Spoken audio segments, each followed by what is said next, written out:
there's kind of three things we always ask the public to do. One is to just make a plan. Now's the time to have a conversation with your family members, your neighbors, your church members.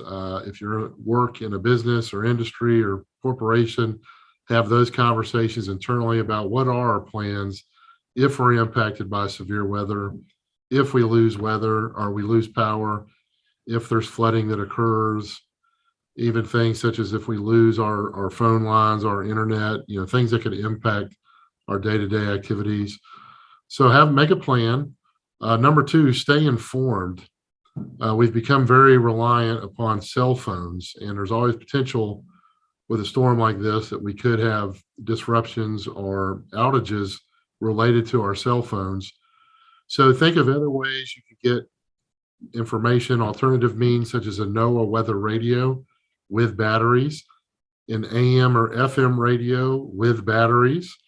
So always have a plan on how to get information. And three, we want everyone to have some type of disaster supply kit. There's plenty of places you could go to find out what should be in those kits. You don't need to be doomsday preppers, but we do want you to have a 3-day preparedness kit that could be individualized for each family or group. And consider such things as children, pets, and elderly that you may be taking care of. And I will give some websites where you can go for more information on that. Prepare for flooding, and by that we mean turn around, don't drown. Please avoid driving through flooded areas. A lot of times injuries and fatalities are caused after a storm by people going out and driving around or traveling to see what happened after the storm, when there could be a lot of standing water or even moving water. We have had several incidents here the past few years just in Forsyth County where people were trapped and their vehicles were getting moved around by floodwater, which is very dangerous for them and for the responders. So kind of prepare for any potential flooding.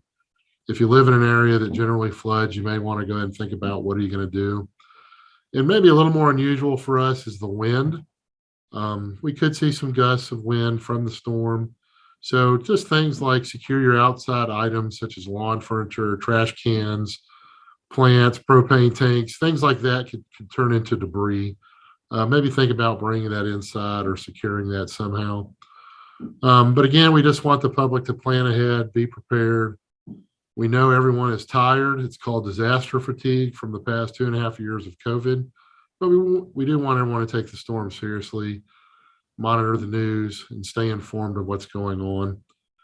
And for more information, there's 3 options you can look at. We want you to get your information from credible sources, reliable sources of information.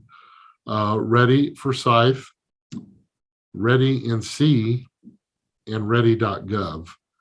So basically that's your local emergency management, state emergency management, and your federal emergency management that can provide information on storm impacts and how to have a preparedness kit.